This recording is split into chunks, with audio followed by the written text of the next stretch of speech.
ஒரு அருமையான காரியமாய் இருக்கிறது. இயேசு நாத்தான்வேலை நம்மிடத்தில் வர கண்டு அவனை குறித்து இதோ கபடற்ற இஸ்ரவேலன் என்று கர்த்தர் அவனை பார்த்து சொல்கிறார். இந்த வார்த்தையை சொல்கிறார். கபடற்ற இஸ்ரவேலன் அப்படின்னா கபடற்ற உத்தமன் அப்படின்னு சொல்லும்போது, கபடு அற்ற என்று சொல்லும் பொழுது இந்த அதாவது நம்மளுடைய இருதயமானது மிக தெளிவாய் இருக்கிறது என்று அர்த்தம். அதாவது வீணான எண்ணங்கள் இல்லாமல், வஞ்சிக்கிற எண்ணங்கள் இல்லாமல், துக்கப்படுத்துகிற எண்ணங்கள் இல்லாமல், வெரி பிளெயின் அப்படின்றது தான் அவர் சொல்றார். அப்போ இயேசு நாத்தான்வேலை நம்மிடத்தில் வர கண்டு, அதுக்கு முன்னாடி பாத்தீங்கன்னா அவரு சிஷ்யன் சொல்லுகிறான், வா நம்ம அந்த இடத்துல போய் பிலிப்பு நாத்தான்வேலை கண்டு நியாயப்பிரமாணத்திலே மோசேயும் தீர்க்கதரிசிகளும் எழுதியிருக்கிறவரை கண்டோம், அவர் யோசேப்பின் குமாரன் என்றும் நசரேயனாகிய இயேசுவே என்றார். அதற்கு நாத்தான்வேல், நசரேத்திலிருந்து யாதொரு நன்மை உண்டாக கூடுமோ என்றான்.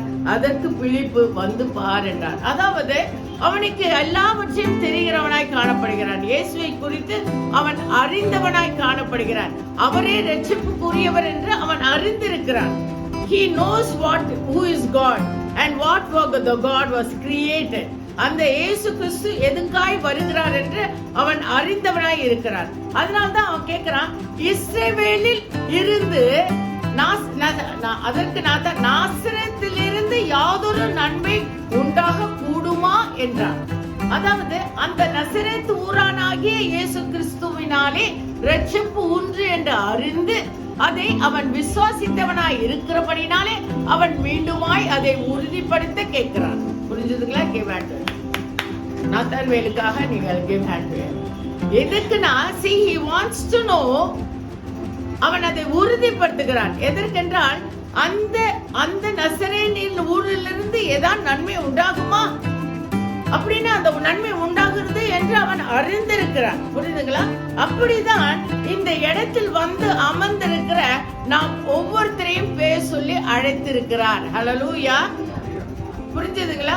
அப்ப நம்ம இங்க கடந்து வந்திருக்கிறதே எதுக்குன்னா, எதுக்கு? இயேசு என்னை பேர் சொல்லி அழைத்தார், அவருடைய நன்மையினாலே என்னை நிரப்புகிறார், தேவ சித்தம் என் மேல் வைக்கப்பட்டிருக்கிறது, அவர் என்னை வழி நடத்துகிறார் என்று நான் அறிந்து இங்கு வந்திருக்கிறேன். புரிஞ்சுதுங்களா? அப்படித்தானே வந்திருக்கீங்க? இல்ல, நிறைய பேருக்கு அது இல்ல. அதனாலதான் கபட அற்றவர்களாய் நாம் காணப்படுவதில்லை. புரிஞ்சுதுங்களா? கபடற்ற இஸ்ரவேலனே அப்படின்னு ஆண்டவர் அவனை பார்த்து, யாரை பார்த்து? நாத்தான்வேலை பார்த்து அவர் சொல்லுகிறார் என்றால், இன்னைக்கு பாருங்க, we don't, அந்த விசுவாசம் நமக்குள்ள காணப்படுகிறதே இல்ல. அதனால்தான் we are against the Holy Ghost. நமக்குள்ள காணப்படுகிற பரிசுத்த ஆவியானவருக்கு விரோதமான வார்த்தைகளும் சுபாவங்களும் அல்லது புறங்கூறுதலும் அல்லது நம்ம we always see others as our competitor. Yes? Is it not? அப்படிதானே? We always see everybody as our competitor. நமக்கு எதிராக, நமக்கு விரோதமாக, நமக்கு பின்னாக அப்படின்னு ஒரு எப்பவுமே ஒரு எண்ணம் இருக்கிறது. நாத்தான்வேலுக்கு அது இருக்கவில்லை. அதனால்தான் அவன் சொன்னா, யாதொரு நன்மை அங்கிருந்து நசரேத்திலிருந்து வருகிறதா அப்படின்னு கேட்ட அந்த விசுவாசம் இருக்கிறது பாருங்க. அதுதான் இயேசு சொல்றார், ரபி ரபி, தேவனுடைய குமாரன், நீ இஸ்ரவேலின் ராஜா. அப்போ உடனே அவன் உறுதிப்படுத்துகிறார், நீரே எங்கள் இரட்சகர், நீரே எங்களுடைய ரபியாய் இருக்கிறீர். ரபி என்றால் என்ன அர்த்தம்? அங்கே போதகரே, நீர் எங்களுக்கு கற்று தருகிறவரே, நீர் எங்களை ரட்சிக்க வந்திருக்கிறவரே என்று அவன் படித்ததை வைத்து நியாய பிரமாணத்திலே சொல்லப்பட்டிருக்கிறதை உறுதியாய் விசுவாசிக்கிறவனாய் அவன் உறுதிப்படுத்துகிறான். பாருங்க, பார்த்த உடனே he claims it for himself. புரிஞ்சுதுங்களா? இன்னைக்கு அந்த காரியத்துக்காக தான் நம்ம சபைக்கு வரோம். For what? என்னை கர்த்தர் ரட்சித்தார், தேவ சித்தம் என் மேல் வைக்கப்பட்டிருக்கிறது, எனக்கு விரோதமாய் எந்த காரியமும் நடக்காது, நான் கர்த்தருடைய கரங்களிலே காணப்படுகிறேன், அவர் எனக்கு சொன்ன எல்லா வாக்குத்தத்தங்களும் நிறைவேறும். We may go down, we may come up. நமக்கு ஏற்ற தாழ்வுகள் நம் வாழ்க்கையிலே எப்பொழுதுமே காணப்படலாம். நம்ம ஆத்மாவிலே காணப்படலாம், நம்மளை சுற்றி காணப்படலாம். ஆனால் அதற்கென்று நாம் வழி விலகி அல்லது மாறான எண்ணம் உள்ளவர்களாய் மாறக்கூடாது. ஹல்லேலூயா. அந்த விசுவாசத்திலே நிலைத்து நிற்கிறவர்களாய் நாம் காணப்பட வேண்டும். எபிரேயர் 11:1. விசுவாசமானது நம்பப்படுகிறவர்களின் உறுதியும் காணப்படாதவைகளின் நிச்சயமாய் இருக்கிறது. அந்த நாள் வரை அவன் இயேசுவை காணவில்லை. ஆனால் நியாயப்பிரமாணத்திலே சொற்றிருக்கிற ஒரு காரியத்தை நான் கண்டேன் என்று பிலிப்பு சொன்னபோது, வந்து பார் என்று சொன்ன பொழுதே அவன் இருதயத்திலே இயேசுவானவர், என் இரட்சகர், என் ரபியானவர் அங்கே வந்திருக்கிறார் என்று அவன் உணர்ந்தவனாய், அறிந்தவனாய், அழைப்பை தெரிந்தவனாய் அவன் அதை உறுதிப்படுத்துகிறான். ஹல்லேலூயா, ஹல்லேலூயா. இன்னைக்கு நம்மக்குள்ள பாருங்க, ஏன் சோர்வு? Why we always we are hard in our heart. ஏன் தெரியுமா? நம்ம ஏன் எப்ப பார்த்தாலும் நம்ம இருதயத்துல ஒரு ஹார்ட்னஸ் இருக்கு பாத்தீங்களா? அந்த அன்பு வெளியே வராம நம்ம இருதயம் எப்போ ஒரு கடினமா சில நேரங்கள்ல காணப்படுகிறதுக்கு காரணம் நமக்குள்ள இருக்கிற ஆவியானவருடைய விசுவாசம், அந்த அழைப்பு என்ன என்று அறிந்து கொள்ள முடியாததுனாலே. புரிஞ்சுதுங்களா? நம்ம உறுதியாய் பற்றிக்கொள்ள முடியாத ஒரு சோர்வு நமக்குள்ள அடிக்கடி வந்துடுறது. We feel I don't know how to say it. Like we always see others as our competitor. இது எனக்காக, இது ஏன் எனக்கு விரோதமா வருதா? இல்ல இவங்க அதுக்காக சொன்னாங்களா? இவங்க இப்படி பேசினாங்களே, இவங்க இத சொன்னாங்களே. அப்படி இருக்கவே கூடாது. கபடற்றவர்களா இருக்கக்கூடாது. அதாவது தீமைக்கு பேதை என்று இன்னொரு வசனம் சொல்கிறது. அப்படிதானே? தீமைக்கு பேதியாய் காணப்படுவது. எந்த தீமையான ஒரு காரியம் நமக்கு எகெயின்ஸ்டா வந்தா கூட, அப்ப தீமைக்கு பேதியா இருங்கன்னா அந்த இடத்துல தீமைன்னு தெரிஞ்சுப்போம். But you should ignore it. அதாவது இக்னோர்னா கண்டும் காணாம அதை விட்டு விலகி, அது குறித்து ஒரு பெரிய சர்ச்சை உள்ளவர்களாய். அதாவது பாருங்க, I have seen people you meddle yourself, அதாவது மென்டல் சிக்னஸ் மாதிரி ஆயிடும். அதை பத்தியே யோசிக்கிறவங்களா. ஒரு காரியத்தை பத்தி தெரிஞ்சிருக்கோம்னு வச்சுக்கோங்களேன், இல்ல அதை பத்தி பேச வேண்டாம் அப்படின்னு நம்ம நினைப்போம். சரி, இன்னைக்கு 1ஆம் தேதி பேச வேண்டாம் அப்படின்னு நினைப்போம். 1ஆம் தேதி பேச மாட்டோம். இது இன்னைக்கு 2ஆம் தேதி, இன்னைக்கு கூட நல்லா இருக்கும், புது வருஷம் 2ஆம் தேதி தானே வந்து, இதை பத்தி இன்னைக்கும் நம்ம டிஸ்கஸ் பண்ண வேண்டாம் அப்படின்னு. ஓகே, இன்னைக்கு நம்ம டிஸ்கஸ் பண்ண வேண்டாம், நம்ம ஃப்ரெண்ட்ஸ் எல்லாம் பார்க்க வேண்டாம், லெட்ஸ் நாட் டூ தட் அப்படின்னு நினைப்போம். ஆனா 3ஆம் தேதி காலையில ஏன் சொன்னேன் அதை பத்தி யார்கிட்டயா அதை சொல்லி அதுக்கு விடை கிடைக்க அந்த அளவுக்கு நம்ம அந்த மனசு வந்து, அந்த சிந்தனை வந்து அதை குறிச்சே என்ன, இட் வில் பி ஈட்டிங், அதை பத்தியே அந்த தீமைக்கு பேதியா இருனா அது அப்படியே forget it, just live it. அது இருக்க முடியாது. அதனால தான் பாருங்க, நாத்தான் வேலை பார்த்தோன்னா ஆண்டவர் சொல்றார், கபடற்ற இஸ்ரவேலனே. He doesn't have anything in his heart. He doesn't keep any thoughts in his heart. He never thinks anything against God. He just believed what was written in the Old Testament. Hallelujah, hallelujah. அவன் அறிந்ததை அப்படியாகவே விசுவாசித்தான். அது இப்படி இருக்குமோ, நான் நிறைய பேரை பார்க்கிறேன், இப்படி இருக்குமோ, அப்படி இருக்குமோ, அப்படி இருக்குமோ, இப்படி இருக்குமோ.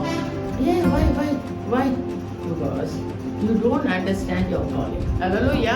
உங்களுடைய அழைப்பை நீங்கள் அறிந்து கொள்ளாததினாலே எப்பொழுதும் அந்த உறுதியற்ற என்னது நிலை. புரியுதுங்களா? உறுதியற்ற நிலைனாலதான் நான் நல்லா தெரிஞ்சுக்கோங்க, நம்மளுடைய எந்த காரியத்தையும் அப்படியே விட்டு பாத்தீங்கன்னா, பரிசுத்த ஆவியானவர் நம்மளோடு கூட இடைப்படுகிறதை நாம் உணரலாம். எப்படி? பரிசுத்த ஆவியானவர் நம்மளோடு கூட உணர்கிறது, அதாவது அவர் இடைப்படுகிறதை உணரலாம். when you are so நமக்குள்ள ஒரே சஞ்சலம், ஒரு காரியத்தை குறிச்சே வந்து இப்படிதான் நம்ம இருக்கோன்றத காட்டிடுவோமே, இதுக்கெல்லாம் வந்து ஒரு ரியாக்ஷன்ஸ் எவ்வளவு பெருசு தெரியுமா? தவிர்க்க மாட்டல இல்ல, ஒரு காரியத்தை அங்கலாய்ப்பு, கரெக்டா சொன்னாரு, அங்கலாய்ப்பு. அது அந்த அந்த காரியத்தை பேசி முடிச்சாதான் அப்பான்னு ஒரு மனசு என்ன வரும்? அப்பா, S, I've done it, I finished it, பேசி முடிச்சிட்டேன், வச்சேன், ஒண்ணு சூப்பரா கொடுத்தேனா? ஆமா தானங்க, ஆமாதானே? இல்லைங்க, அதுக்காக கர்த்தர் அழைக்கவில்லை. கபடற்றவர்களாய் நம்மை கர்த்தர் அழைத்தார். ஹல்லேலூயா. அழைத்த ஒரு சில பேரை பார்க்கலாம். 11வது அதிகாரத்திலே ஏனோக்கை குறித்து, அந்த முழு அதிகாரம் நீங்க வீட்டுல போய் படிங்க. ஏனோக்கை குறித்து ஆண்டவர் அழைத்தார். ஏனோக்கை அவர் அழைத்த விதமும் அவன் எடுத்துக்கொண்ட விதமும் பார்க்கலாம். அடுத்தது நோவாவை அவர் அழைத்தார். நோவாவிடம் அவர் சொல்லவில்லை, உலகம் அழிய போகிறது, நான் மழையை கொண்டு வர போகிறேன், இப்படியெல்லாம் செய்ய போறேன்னு சொல்லாம ஜஸ்ட் பில்ட் a ship அப்படின்னா. எப்படி? நிறைய அறைகள் இருக்கிற எல்லா ஜோடி புறாக்களையும் மிருகங்களையும் நீ கொண்டு வந்து உள்ள வச்சு இந்த மாதிரி ஒரு ஷிப் ஒண்ணு பண்ணுப்பா, நான் அடுத்தது இதுதான் செய்ய போறேன்னு அவர் சொல்லவே இல்லை. விசுவாசம் பாருங்க. நோவா பாட்டுக்கு அதை செய்து அதுல ஏறி உட்கார்ந்துட்டு அதுவா சத்தினார். மழை வந்தது. எங்கேயோ அவர் போய் சேர வேண்டிய இடத்துல சேர்ந்தார். இந்த ஆதியாகமும் 9வது அதிகாரம்லாம் இதெல்லாம் படிச்சீங்கன்னா அப்புறம் ஆபிரகாமை 12வது அதிகாரத்தில் பார்க்கலாம். நீ நான் சொல்லுகிற இடத்துக்கு போன கிளம்புன, எல்லாத்தையும் விட்டுட்டு கிளம்புன. அவர் விட்டுட்டு அப்படியே கிளம்பிட்டார். அடுத்தது சாராள் பிள்ளை பெற்றனால அவள் என்னது, குழந்தையே இல்லை, ஆனா உன்னை பெரிய ஜாதி ஆக்குவேன். இப்போ இந்த எபிரேயர் 11வது அதிகாரத்திலே விசுவாசத்தினாலே நீதிமான்கள் ஆன ஏனோக்கை குறித்து, நோவாவை குறித்து, ஆபிரகாமை குறித்து, சாராளை குறித்து நாம் அநேக காரியங்களை பார்க்கிறோம். ஆனால் விசுவாசத்தினாலே தானே அப்பா நம்ம இங்க வந்திருக்கிறோம். ஏன் அப்புறம் சஞ்சலம், ஏன் மனவேதனை, ஏன் பொல்லாப்பு, ஏன் கபடற்றவர்களாய் நாம் காணப்படாமல் இருக்கிறோம்? ஏன் ஏன் ஏன் why I see lot of difference in most of the people. ஒரு நிலையில ஒரு ஏன் அந்த நிலை பாருங்க. சங்கீதம் 51ல 7ல பாருங்க, நம்ம அந்த பாவ சுபாவம் வராத அளவுக்கு தான் நம்ம விசுவாசம் உள்ளவர்களாய் அவர் பேர் சொல்லி அழைத்தார். என்ன பாவ சுபாவம்? நீதிக்கு பாவத்துக்கு மறித்து நான் நீதிக்கு பிழைப்பேன் என்று சொல்லி அவர் நம்மளே பேர் சொல்லி அழைத்தார். அப்படித்தானே ஞானஸ்தானம் எடுத்துக்கிட்டோம். அப்போ நம்ம எதுக்கு இங்க வந்தோம்னா, பாவத்துக்கு மறித்து நீதிக்கு பிழைக்கும்படியாய் தெரிந்து கொள்ளப்பட்டவர்கள். எந்த பாவம்? விசுவாசம் இல்லாத எந்த காரியமும் பாவமே.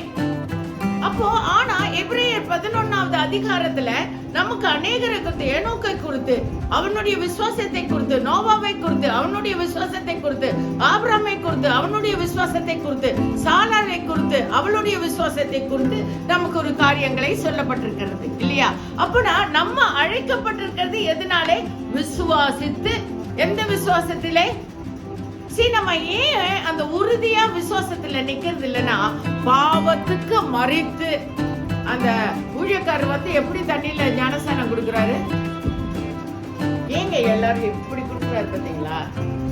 நான் நிறைய வாட்டி யோசிச்சுட்டு, ஏன் வை இப்படி கொடுக்குறாங்க? ஏன் வை? Because you fall. பாவத்துக்கு மறித்து நீதிக்கு பிழைக்கும்படியாய். புரிஞ்சுதுங்களா? You tie and you get up, glorify God. புரிஞ்சுதுங்களா? மரித்து உயிர்த்தெழுகிறது. புரியுதுங்களா? அதுக்காக தான் ஞானஸ்தானத்தை இப்படி கொண்டு வந்து கொடுத்து இப்படி எடுப்பாங்க. அப்போ நான் பாவத்துக்கு மரித்தேன். எப்படி? ஏனோக்குடைய பேர், ஆபிரகாமுடைய பேர், சாராளுடைய பேர், நோவாவுடைய பேர் எல்லாம் இந்த வேதாகமத்துல வந்திருக்கிறது.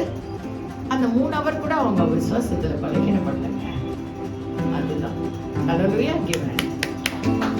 அந்த விசுவாசம் தான் நம்மளை கபடற்ற இஸ்ரவேலின் என்று அழைக்கிற நாத்தான்வேலை அழைத்தது போல நாம் காணப்படுவோம். புரிஞ்சுதுங்களா? கபடற்ற அப்படின்னா அந்த ஒண்ணுமே இல்லைங்க, மனசுல ஒண்ணுமே இல்லைங்க, எந்த தீங்கும் இல்லைங்க.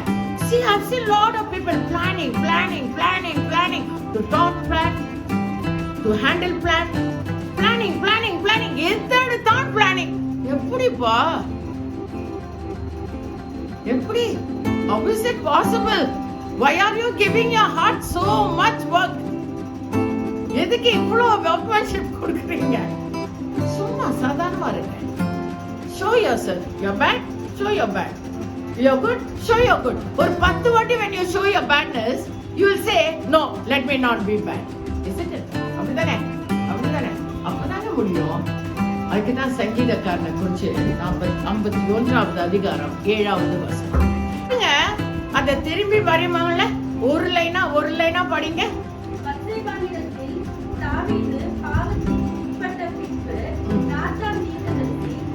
தாவீது பெத்செபாளிடத்தில் பிரவேசிக்க, அதாவது அவளை அந்த காமத்தில் சொல்லலாமா, இல்ல அவனுக்கு விருப்பமுற்று அந்த விருப்பத்தோடு ஒரு பெண்ணை அடையும் வழிகளையும், அவன் அடைந்த பின்பு அவளோடு சயனித்த பிறகும், அந்த தவறை செய்த பிறகும், அந்த நாத்தான் என்கிற அவனுடைய ஊழியக்கார் வந்து அந்த பாவத்தை குறித்து உணர்த்தி பேசின பிறகு, இப்பதான் அப்படி நம்ம செய்ய முடியுமாங்க? பெரிய குரல்ல ஆர்கியூமெண்ட் தாங்க வருது. பேசினாலே வந்து சத்தமா பேசிடுறாங்க. To make it sure what I say is true. No. Even if you open your mouth loudly, it doesn't mean you're speaking the truth. If you're true, you will speak very slowly. That is true. எல்லாருமே சத்தத்தை உயர்த்தி ஒரு காரியத்தை வெளிப்படுத்தி சொல்லுவாங்க. சத்தத்தை உயர்த்தவே வேண்டாம். Just speak very slowly.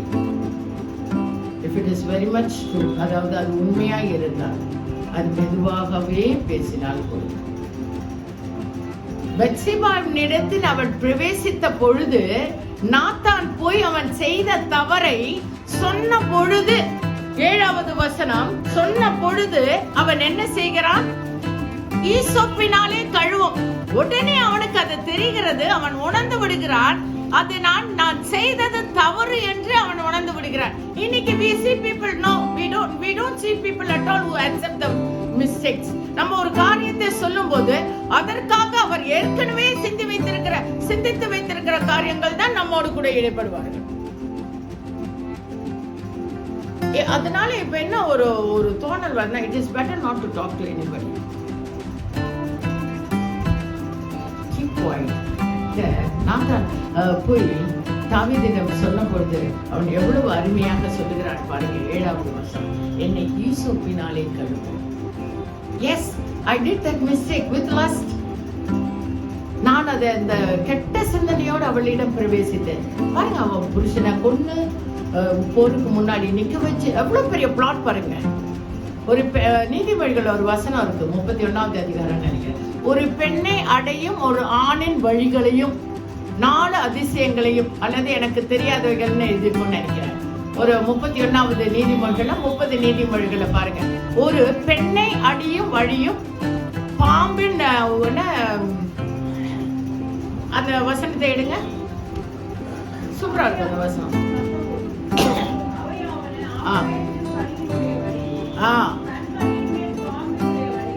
கண்மணியின் மேல் பாம்பின் வழியையும்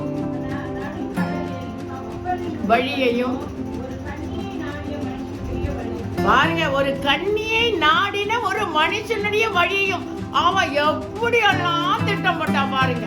அவன் புருஷனை கொண்டு போய் போர் டைம்ல இவரு போருக்கு போகாம இவரு பால்கனியில அப்படியே நடந்து சிந்திச்சு அவ அழக பார்த்துட்டு அதன் பிறகு அவன் பால்கனியிலே நடக்கிறான், என்ன செய்ய என்று சிந்திக்கிறான். அவள் புருஷனை போருக்கு முன்பாக கொண்டு போய் வைக்கிறான். வைத்த பிறகு அவனை கொல்ல வைக்கிறான். கொன்ற பிறகு அவளை போய் விசாரிக்கிறான். பின்பு அவனுடையவனாய் மாறுகிறான்.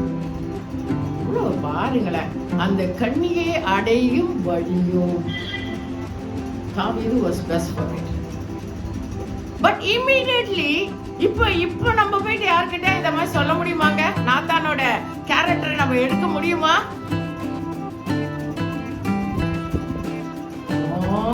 Not at all. உடனே we react, we give a throat. உடனே சத்தமா. முதல்ல என்ன தெரியுமாங்க? பயங்க. தெரிஞ்சுக்கிட்டாங்களேன்ற பயம் ஃபர்ஸ்ட். அப்புறம் அதை டிஃபெண்ட் பண்ற பயம். அப்புறம் எங்க நான் ஏதோ உளறிடுவேனோன்னு பயம். மாட்டிக்கிட்டோமே பயம். அசிங்கப்பட்டேனே பயம். கேவலமா இருக்கே, திருப்பி உங்களை பார்க்க முடியுமான்ற பயம். இதுக்கு தாங்க அந்த சத்தம் பெருசா வெளியே வரும். ஆனா தாவீது என்ன பண்றான்? தப்பு பண்ணேன், அப்புறம் என்னை ஈசோப்பினாலே கழுவும், நீர் என்னை ஈசோப்பினாலே கழுவும், அப்பொழுது நான் சுத்தம் சுத்தமாவேன். என்ன சுத்தமாவேன்? என் சிந்தனையில் சுத்தமாவேன், என் இருதயத்திலே சுத்தமாவேன், நான் பண்ண வேலைக்கிலே அதிலேயே சுத்தமாவேன் அப்படிங்கிறான். புரியுதுங்களா? சுத்தமாவேன், என்னை கழுவி அருளும், அப்பொழுது நான் உறைந்த மழையிலும் வெண்மையாவேன். அப்பதாங்க அந்த தெளிந்த புத்தி. வெண்மை என்று சொன்னால் அங்கே தெளிந்த புத்தி. இன்னைக்கு எல்லாருமே ஒயிட் ட்ரெஸ், அந்த ஒயிட் ட்ரெஸ்ல வெண்மை உள்ள வராது.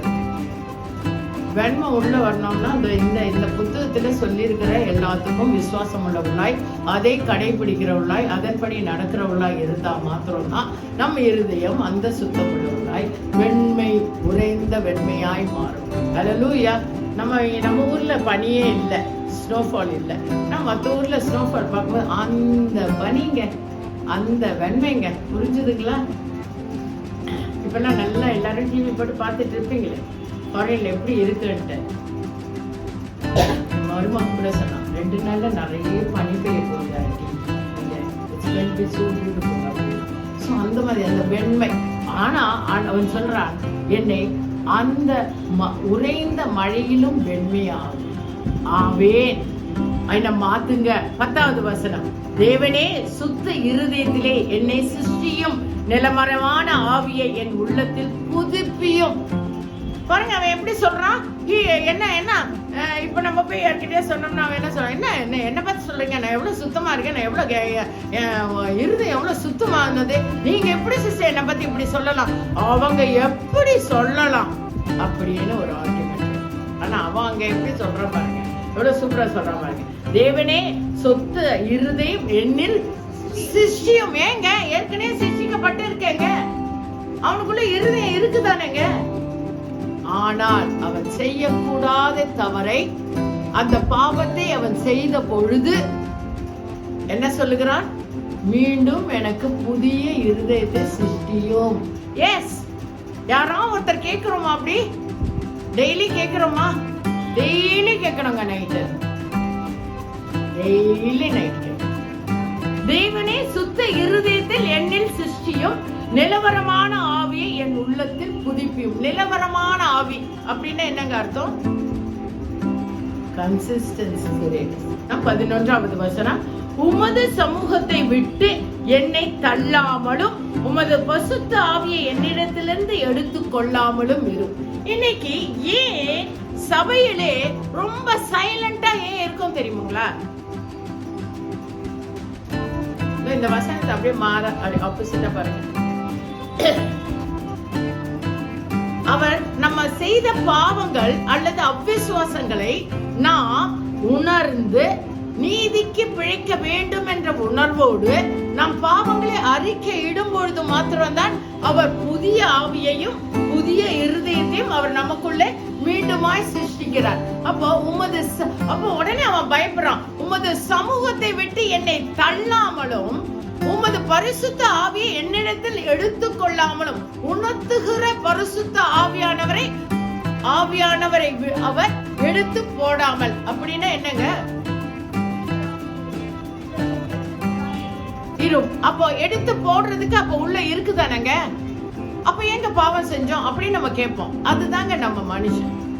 வெறும் ரத்தமும் மாம்சமும் தானேன்னு அவர் ஆதியாகமத்துல 9வது அதிகாரத்துல நீங்க படிக்கணும். அவர் சொல்றார், மனஸ்தாபப்படுகிறார். ஆண்டவர் என்ன, நான் மனுஷனை சிருஷ்டித்தேன், வேற ஏதோ ஒன்று யோசிச்சு சிருஷ்டித்தேன், ஆனா அவங்க ரொம்ப வெறும் மாம்சமும் ரத்தமாவே இருக்காங்களே அப்படின்ற. புரிஞ்சதுங்களா? அவர் மனஸ்தாபப்பட்டாலும் அதனால்தான் அவர் தன் ஒரே குமாரனை, எல்லாரும் படிப்பீங்க பாருங்க,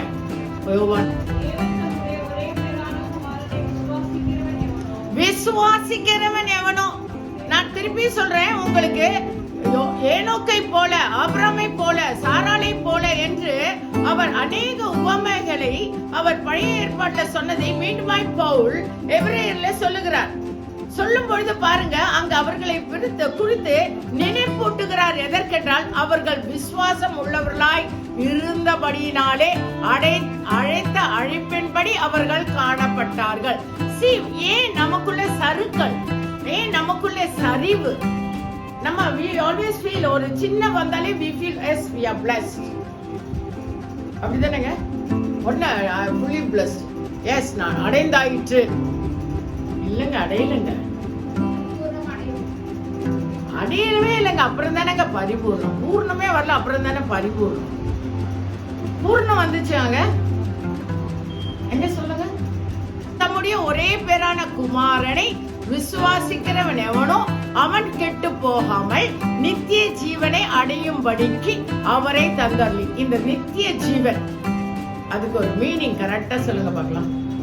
என்று சொல்லப்படுகிற காரியமானது இந்த வேதாகமத்திலே சொல்லப்பட்டு இருக்கிற ஒவ்வொரு வசனமும் ஜீவனுள்ளதாய் காணப்படுகிறது, அது நித்தியமாய் காணப்படுகிறது. அதை உங்களுக்கு உணர்த்துகிற உணர்வு தான் நித்திய ஜீவன். சரி, பாத்தீங்களா, நம்ம எல்லாரும் நினைக்கிறோம் நம்ம சாவாமை வரம் உள்ளவர்களாய் இருக்கிறோம் அப்படின்னு நினைக்கிறோம். நம்மளுடைய ஆயுள் நாட்களை 70 வருஷம் தான். ஆனா என்ன, எந்த பலம்? நித்திய ஜீவனின் பலம். அந்த வார்த்தையில் வருகிற உணர்வுள்ள இருதயத்தை ஸ்தாபித்து பாவத்துக்கு அனுதினமும் நாம் மறித்து ஜீவனுக்கு நம் நீதிக்கு பிழைக்கும் பொழுது நாம் ஆரோக்கியம் உள்ளவர்களாய் மாறி நாம் 80 வயதுக்குரியவர்களாய் மாறுகிறோம். அல்லேலூயா, கிவ் ஹேண்ட். புரியுதுங்களா? அதான் நித்திய ஜீவன். வேற எதுவுமே நித்திய ஜீவன் இல்லைங்க. நம்ம போட்டிருக்கிற dress within 1 year or 2 year அது இட் வில் வேர் ஆஃப். நம்ம வீட்டுல இருக்கிற எவசெல்வ பாத்திரம் அதெல்லாம் உடைஞ்சு போகுது, பாத்திருக்கீங்களா? அப்ப எதுங்க நித்தியமா இருக்குது? ஒண்ணுமே இல்ல நித்தியம். இது மட்டும் தாங்க நித்தியமா இருக்கிறது. நான் அப்ப அவர் கேட்கிறார், நித்திய ஜீவனை உனக்கு நான் எப்படி தருவேன் என்று அவர் கேட்கிறார். பாருங்க, அப்ப நான் நித்திய ஜீவனை எப்படி தருவேன்னா, நாம் பாவத்துக்குள்ளே காணப்படும் பொழுது நாம் உணர்த்தப்படுகிறவர்களாய் காணப்பட வேண்டும். You understand that? புரிஞ்சுதுங்களா?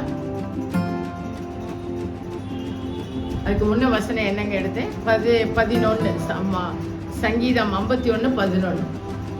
ஆவியை என்னிலிருந்து எடுத்து போடாமலும் இரும். அப்போ எடுத்து போடாமல் இரும்னு அந்த பரிசுத்த ஆவியை என்னிலிருந்து எடுத்து போடாமலும். ஏங்க அது இத்தனைக்கும் வசனம் சொல்லுகிறது, நான் ஒரு தேற்றவாளனை உங்களுக்கு விட்டு செல்கிறேன். யார் சொன்னாங்க? இயேசு சொன்னார். அப்ப அந்த நேரத்துல பரிசுத்த ஆவியானவர் அங்கு இன்னும் கொடுக்கப்படல சங்கீதக்காரனின் நாட்களிலே. ஆனால் அவன் சொல்லுகிறான், பரிசுத்த ஆவியை என்னிலிருந்து எடுத்து கொள்ளாமலும் இரும். அப்படின்னா அவன் படித்திருக்கிற பழைய ஏற்பாடிலே இருக்கிற காரியங்களை தன் இருதயத்திலே வணைந்து வைத்து அதன்படி நடக்கிறவனாய் நித்தியத்துக்குரியவனாய் தன்னை காத்துக் கொள்கிறான். அல்லேலூயா, கிவ் ஹேண்ட். புரிஞ்சதுங்களா? அப்போ அவன் சொல்றான், உமது சமூகத்தை விட்டு என்னை தள்ளாமலும் உமது பரிசுத்த ஆவியை என்னிடத்தில் எடுத்துக்கொள்ளாமலும் இரும். இன்னைக்கு ஏன் நம்ம we don't bubble in the church? ஏன் நம்ம சந்தோஷமா கை கொடுக்கறது இல்ல, ஹல்லேலூயான்னு சொல்றது இல்ல, நம்ம ஆண்டவருக்குள்ள பலமா இல்ல? ஏன் தெரியுமா? நம்ம நித்தியத்தை நாடி வர்றதே இல்லைங்க. உமது சமூகத்தை விட்டு என்னை தள்ளாமலும் உமது பரிசுத்த ஆவியை என்னிடத்திலிருந்து எடுத்துக்கொள்ளாமலும் இரும். an individual. அவன் சொல்லியே, வெச்சபாலுக்கு எடுத்து போடாதீங்க சாமி, சாலமனுக்கு எடுத்து போடாதீங்க ஆண்டவரே, பரிசுத்த ஆவியை அவங்கள்ல இருந்து எடுத்து போடாதீங்க அப்படிலாம் அவன் சொல்லவே இல்லைங்க. அவன் தன்னை மட்டும் கேட்டுக்கிறான். Very individual in God's kingdom. Hallelujah, hallelujah. But we live a combined life to glorify God. We have a family, we have a generation. அதாவது நமக்கு சந்ததி கொடுக்கப்பட்டிருக்கு எதுக்குன்னா, to glorify your God. The calling, உங்களை அழைத்த அழைப்பின்படி உங்கள் பிள்ளைகளினாலும், அதாவது நித்திய ஜீவனுடைய வார்த்தையிலே தன் இருதயத்தை வைத்து பிள்ளைகளை வழிநடத்தி அவர்களுக்குள்ளும் அந்த நித்திய ஜீவனுக்கு ஏதுவான நீதியின் வார்த்தை அவர்களுக்குள்ளே வைத்து வளர்த்தி கொண்டு வருகிறது தான் ஒரு குடும்பம். புரிஞ்சுதுங்களா? You should teach your children the word of God. சியோனுக்கு உமது பிரியத்தின்படி நன்மை செய்யும் எருசலேமின் மதில்களை கட்டுவீராக.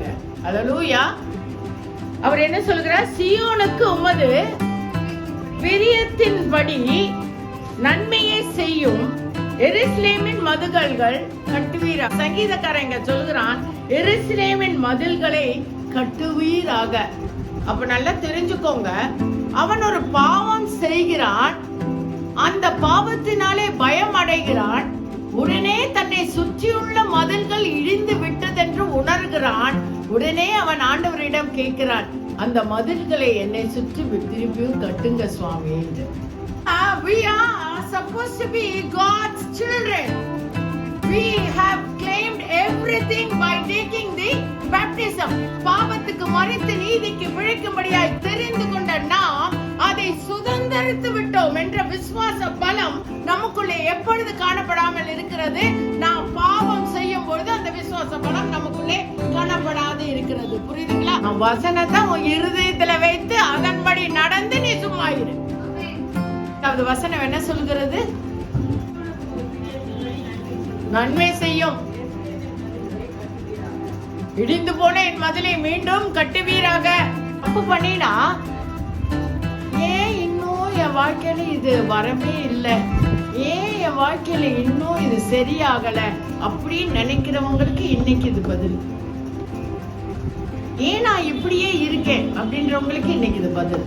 அவர் சியோனுக்கும் அது பிரியத்தின்படி நன்மை செய்யும் என்று கேட்கிற அந்த நாழியை அல்லது நாளை அல்லது அந்த சிச்சுவேஷனை உருவாக்காமல் இருங்கள். ஏன்னா அவர் சொல்றார், எருசலேமின் மதில்களை கட்டுவீராக. நீ தந்த அந்த மதிலானது மீண்டும் கட்டுங்க சாமின்னு சொல்லாத அளவுக்கு சொல்றாருன்னா, நம்ம திருப்பி தப்பு மேல தப்பு பண்ணிட்டு ஆண்டவர்கிட்ட போயிட்டு அவர் பாவங்களை மன்னிக்கிற ஆண்டவர் நினைச்சு பாவங்களை மன்னியும் மன்னியும் மன்னியும் சொல்லும் போது ஒண்ணு ஞாபகத்துல வச்சுக்கணும், அந்த மதில்கள் நம்மளை சுற்றி இல்லாமல் போய் விடுகிறது. அதை மதிலை அவர் மீண்டும் கட்டும்படிக்கு ஒரு காலம் எடுத்துக்கொள்வார். புரிஞ்சுதுங்களா? So that is a waste, time of waste. புரிஞ்சுதுங்களா? நம்ம ஒரு தப்பு பண்ணும்போது அது இடிஞ்சு போச்சுன்னா மேஸ்திரியை கூப்பிட்டு எஸ்டிமேஷன் போட்டு எத்தனை கல்லு வரணும், எத்தனை சிமெண்ட் பேக் வரணும், எத்தனை ஆளுங்களை வைக்கணும்னு கேட்டு எல்லாத்தையும் திருப்பி அந்த மதிலை கட்டுறதுக்கு இட் டேக்ஸ் டைம். புரிஞ்சுதுங்களா? எபிரேயர் 12:28 நான் முடிக்கிறேன்.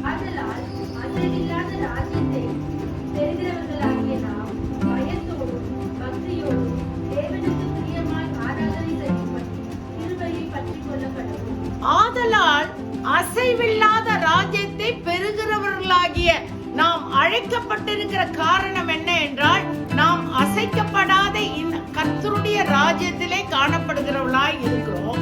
அந்த ராஜ்யத்தை பெறுகிறவர்களாய் நாம் பயத்தோடும் பக்தியோடும் தேவனுக்கு பிரியமாய் ஆராதனை செய்யும்படிக்கு கிருபையை பற்றி கொள்ள கடவோம்.